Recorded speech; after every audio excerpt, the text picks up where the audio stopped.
Hello दोस्तों, how are you. आप सभी का मैं मुकेश त्रिपाठी अंतर्ज्ञान चैनल पर हार्दिक अभिनंदन और स्वागत करते हैं। दोस्तों, आज एक ऐसे विचार बिंदु को लेकर के आप सब लोगों के समक्ष मैं प्रस्तुत हुआ हूँ। वह है व्यक्ति स्वयं के लिए कहाँ समय है। स्वयं के लिए समय कहाँ है, कल वो कहाँ था, आज कहाँ है।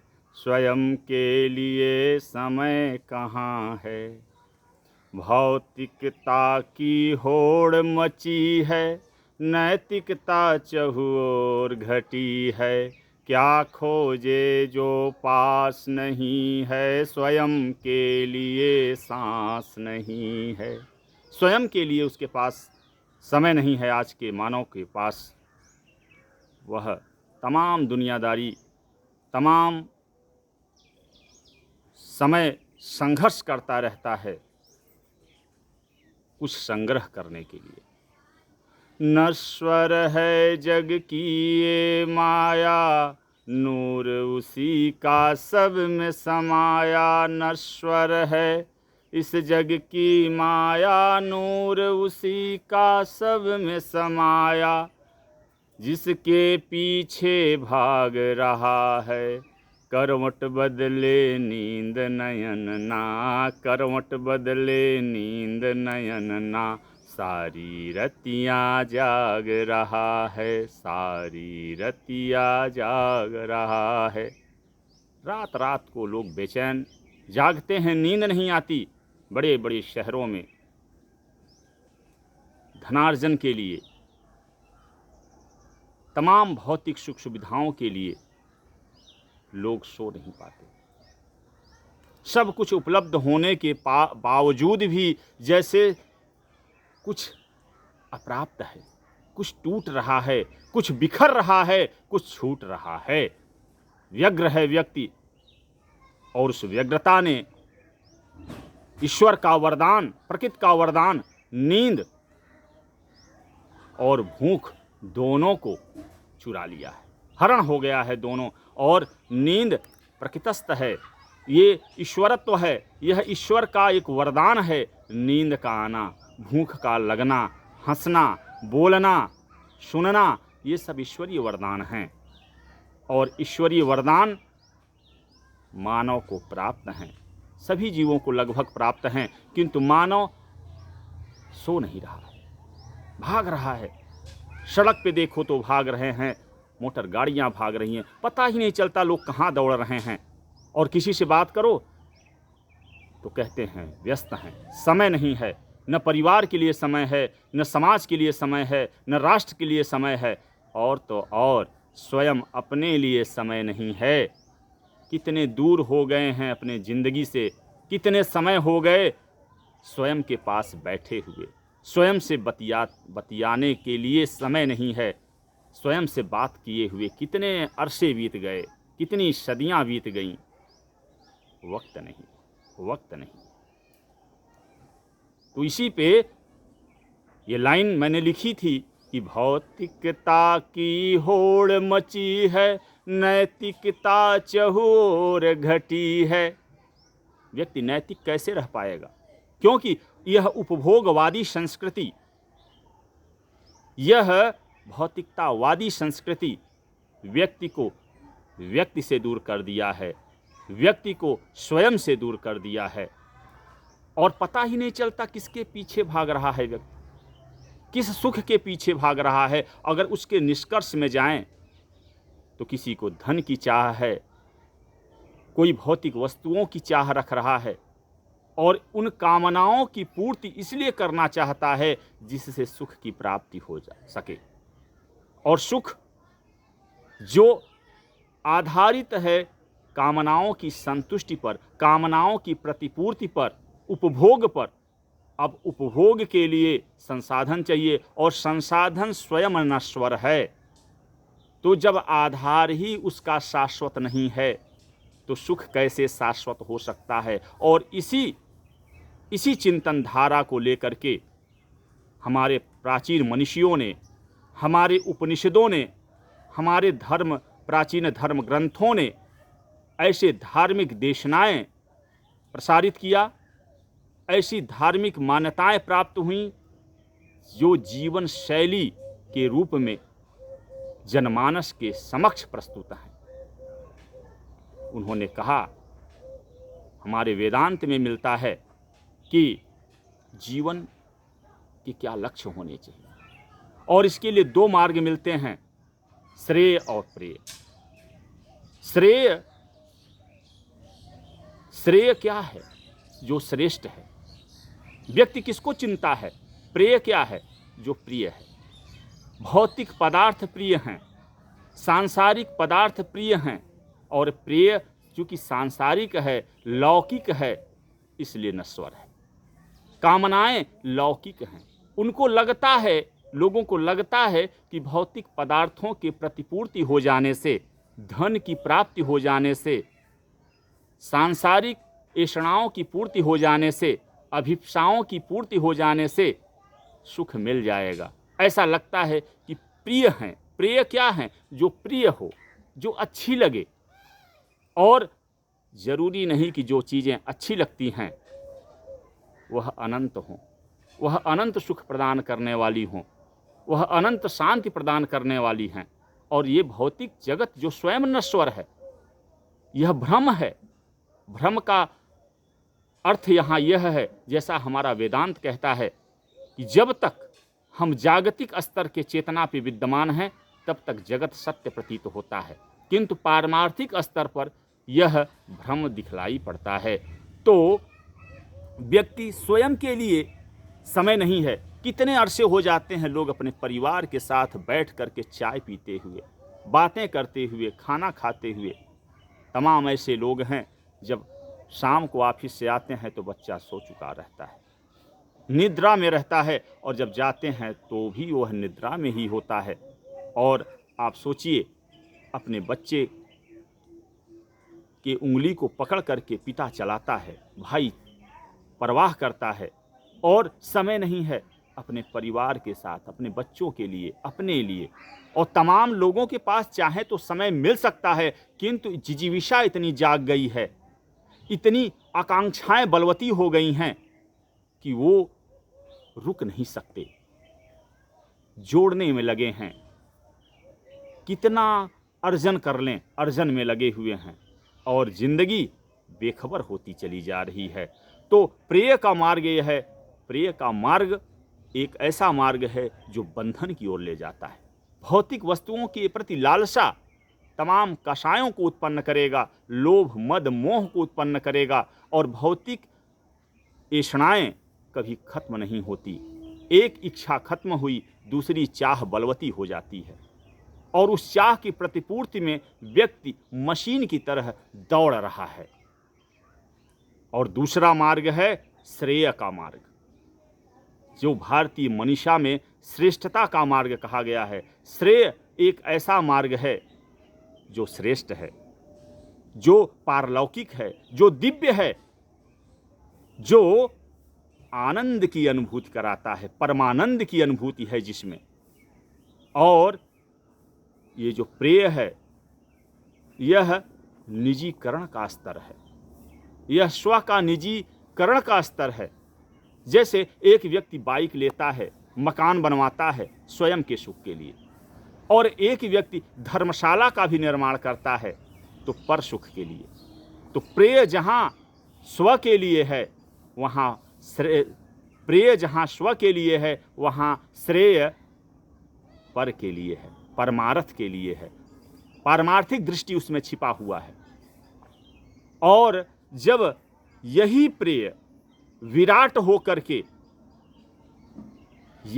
होकर के सार्वभौमिकता को ग्रहण कर लेता है, परमार्थ को धारण कर लेता है, तो यह श्रेय के स्तर का हो जाता है। जैसे कोई व्यक्ति यदि अस्पताल का निर्माण करता है तो लाभ तो है उसको।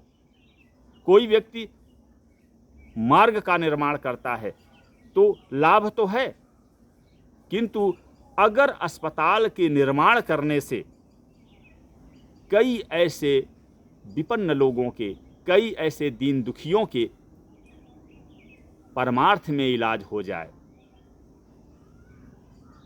उनके रोग का निवारण हो जाए बिना मूल्य के, तो यह अस्पताल का निर्माण एक व्यक्ति के स्तर पर नहीं रह गया, यह पारमार्थिक हो गया, यह दृष्टि परमार्थिक हो गई, वह परमार्थ स्वरूप को धारण कर लिया, सार्वभौम स्वरूप को धारण कर लिया, और इसलिए वह निजत्व जो है पारमार्थिक हो जाने के कारण श्रेय हो गया। श्रेय बनने में समय नहीं लगता। अगर दृष्टि का विस्तार हो जाए, दृष्टि का स्तर ऊंचा हो जाए, जिसमें सभी लोगों का सुख सन्निहित हो। बाबा तुलसी ने लिखा, स्वांतः सुखाय तुलसी रघुनाथ गाथा। वह अपने सुख के लिए रामचरितमानस का सृजन कर रहे थे, किंतु आज जन जन के लोक मंगल की भावना प्रदान करने वाली हमारी मानस, रामचरितमानस, एक पारमार्थिक स्वरूप धारण कर चुकी है। लोगों को देशना मिल रही है, जीवन शैली मिल रही है, एक भाई का कर्तव्य बोध मिल रहा है, एक पत्नी का कर्तव्य बोध मिल रहा है, एक पिता का कर्तव्य बोध मिल रहा है। सबको अपने आचरण को सुधारने का एक सन्मार्ग की प्राप्ति होने के कारण, जन जन की प्रेरणा स्रोत होने के कारण यह श्रेय हो गया। भगवान श्री कृष्ण गीता में अर्जुन को उपदेश देते हैं।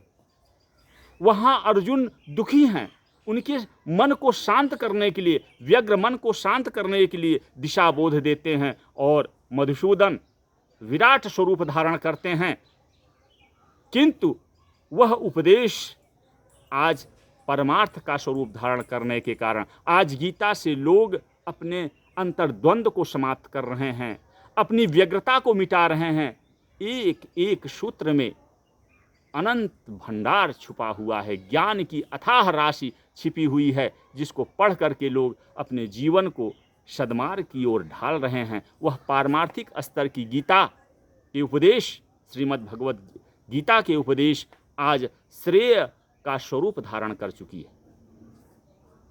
इसलिए प्रेय और श्रेय यहाँ पर, जहाँ प्रेय सांसारिक कामनाएं, वासनाओं से संबंधित हैं, स्व का निजीकरण है प्रेय, वहीं पर श्रेय पारलौकिक है, पुण्य है, श्रेष्ठ है और शिव तत्व से भरा हुआ है। इसलिए पहले लोग स्वयं से जुड़ते थे। जैसे छोटा सा बालक चूंकि प्रकृतस्थ होता है, उसमें कामनाएं नहीं होती, उसमें ऐषणाएं नहीं होती, वह स्वयं से खेलते हुए बतियाता है, स्वयं से बातें करता है, और लोग माँ बाप या बहन भाई हंस पड़ते हैं जो बड़े लोग हैं कि क्या बातें कर रहा हो। खेल खेल में स्वयं से बातें करता है, आत्ममुग्ध होता है, अपने लिए समय निकालता है। और परिवार से जुड़ना, समाज से जुड़ना, परमार्थ से जुड़ना, और भोग की प्रवृत्ति है कामनाओं से जुड़ना, कामनाओं की संतुष्टि से जुड़ना, और कामनाओं की अनंत श्रृंखला से जुड़ते जाना। और ये जो कामनाओं की अनंत श्रृंखला है, वह विचार को व्यग्र बनाती है, क्योंकि अगर सांसारिक वस्तुओं के प्रतिपूर्त होने से अगर संतुष्टि मिल जाती, कामनाओं के संतुष्ट होने से यदि सुख की प्राप्ति हो जाती, तो कोई व्यक्ति दोबारा प्रयास न करता। प्रयास पे प्रयास करना पड़ रहा है, व्यक्ति दौड़ रहा है, भग रहा है, और तमाम मानसिक रूप से ऐसी अवस्था में पहुंच चुका है जहां उसकी नींद गायब है, उसका चैन गायब है। और चूंकि किसी देश का विकास, किसी समाज का विकास, किसी परिवार का विकास उसके मानवीय संसाधन, स्वस्थ मानवीय संसाधन पर निर्भर करता है, क्योंकि समाज बिना व्यक्ति के नहीं बन सकता। समाज की इकाई है व्यक्ति, व्यक्तियों से समाज बनता है और इसलिए सभी को प्रेय से श्रेय की ओर जाना ही पड़ेगा, स्वार्थ से परमार्थ की ओर उठना ही पड़ेगा, क्योंकि श्रेय परमार्थिक दृष्टि है। जन जन को सुख प्राप्त हो, परोपकार की भावना, सहनशीलता की भावना, सरोकार की भावना, सहिष्णुता की भावना, ये भावनाएं सिर्फ भावनाएं नहीं हैं, यह अंतर्दृष्टि भी है जो पारमार्थिक दृष्टि प्रदान करती है। और इनसे जुड़ जाना ही श्रेय से जुड़ जाना है। भौतिक जीवन को भी सुखी बनाना है और जैसे ही आकार से निराकार की ओर छलांग होगा, जैसे ही जीव से ब्रह्म की ओर उठना होगा, ऊर्जा का उठना अर्थात ऊर्जा का मनोमय कोश से होते हुए विज्ञानमय कोश, आनंदमय कोश की ओर विकास करना पारमार्थिक दृष्टि पर निर्भर है। और जब शिव तत्व का साक्षात व्यक्ति करने लगता है, उसकी कामना बन जाती है स्वयं का साक्षात्कार करना, आत्म तत्व का साक्षात करना, तो जीवन का लक्ष्य पूर्ण होने लगता है, जीवन को एक दिशा प्राप्त होने लगती है। क्योंकि ये उसी का नूर समाया हुआ है। जगत की जो पदार्थ हैं, जगत की जो वस्तुएं हैं, जगत की जो कामनाएं हैं, भले नश्वर हैं किंतु इनका आधार शाश्वत है। जैसे भिन्न भिन्न प्रकार के पुष्प हों, बेला, चमेली, चंपा, गुड़हल और गुहे गए हों, एक माला का स्वरूप धारण किए हुए हों, ये भिन्नता भी अभिन्नता पे निर्भर है। अर्थात अभिन्न रूप से जो डोर है, जो धागा है जिसमें इनको गुहा गया है, पिरोया गया है, वह अभिन्न है, वह एक के है, वह एक रस है, एक तान है, एक बद्ध है। और ये भिन्नता जो दिखाई पड़ रही है वह वास्तव में अभिन्नता पर ही निर्भर है। और जो समस्त परिवर्तनों का अपरिवर्तन तत्व है वही शिवत्व है, उसी का साक्षात्कार करना है। क्योंकि अपूर्णता से पूर्णता की ओर बढ़ना है, संवेदना से संवाद की ओर बढ़ना है, अशांति से शांत की ओर बढ़ना है, स्वार्थ से परमार्थ की ओर बढ़ना है। और यह श्रेय और प्रेय के माध्यम से प्रेय से श्रेय की ओर बढ़ना है। इसीलिए तो कहा गया, बाबा तुलसी लिखते हैं रामचरितमानस में कि सीय राम मैं सब जग जानी, करहूं प्रणाम जोरी जुग पानी। जब व्यक्ति सब में सबको देखने लगता है,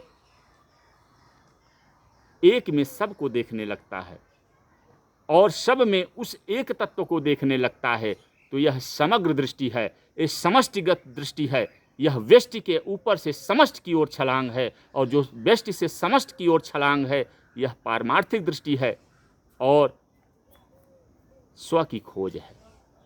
इसलिए व्यक्ति को कभी अपने लिए भी समय निकालना चाहिए, क्योंकि जब अकेले में व्यक्ति होता है तो आत्मनिरीक्षण करता है, वह अच्छा और खराब कर्मों का विश्लेषण करता है और उसका आत्म तत्व जागृत होता है, जिससे समाज में विषमताएं दूर होती हैं। व्यक्ति के अंदर जो विषमताएं हैं, जो कुप्रवृत्तियां हैं, वो प्रत्यक्ष होने लगती हैं आत्मचिंतन के द्वारा, तो वह दूर होने लगती हैं। इसीलिए व्यक्ति को स्वयं के लिए समय निकालना ही चाहिए, और आज व्यक्ति के पास स्वयं के लिए समय कहाँ है। और यह चिंतन धारा यह प्रयास करती है कि लोग स्वयं के लिए भी जिएं, क्योंकि सारी चीज़ें जिंदगी के लिए है और जिंदगी मेरे लिए है, हम सब के लिए है। और जिंदगी का जो मूल तत्व है, जो भिन्नता का मूल तत्व है, जो भेद का मूल तत्व है, वह है अभेद। ये तारे मंडल, ये ब्रह्मांड में जो गति है, जो सृष्टि का सर्जक है, जो सृष्टि का निर्माता है, जो सृष्टि का नियंत्रक है, वह आधार स्वरूप है, वही ब्रह्म है जो त्रिकालाबाधित है, सत रज तम तीनों गुणों से परे है, जो काल का भी काल है, जो महाकाल है, वह है शिव तत्व। और शिव तत्व का साक्षात्कार ही मानव जीवन का उद्देश्य होना चाहिए और है, जैसा प्राचीनतम हमारी देशनाएं हमको दृष्टि प्रदान करके हमारे समक्ष प्रस्तुत किया है। और इसलिए सांसारिक वस्तुओं से जैसे ही मुक्ति होती जाती है, वैसे ही हम श्रेयस से की ओर प्रस्थान करते हैं। हम मुक्ति के द्वार हमारे लिए खुलते चले जाते हैं। व्यक्ति इस आवागमन के चक्र से मुक्त होने की ओर बढ़ चलता है। थैंक यू, धन्यवाद। इसी विचारधारा के साथ दोस्तों, मैं चाहता हूं कि यह विचारधारा जन जन तक पहुँचे, क्योंकि लोक मंगल की भावना हमारा उद्देश्य है। हमारे विचार बिंदु जन जागरण के लिए होते हैं, इसलिए हमको आशान्वित, हमको प्रोत्साहन प्राप्त हो, इसके लिए आप सभी शेयर करें और देखें सुने। पसंद आए तो लाइक कीजिए, सब्सक्राइब कीजिए, जिससे यह चिंतन धारा बढ़ती चले और वैचारिक रूप से लोगों तक पहुंच सके, थोड़ा कुछ परिवर्तन आ सके, सद्मार्ग का निर्धारण हो सके, जीवन शैली परिवर्तित हो सके और एक सुंदर सांसारिक जीवन का आविर्भाव हो सके। धन्यवाद। एक बार फिर आप सभी का आभार। जय हिंद।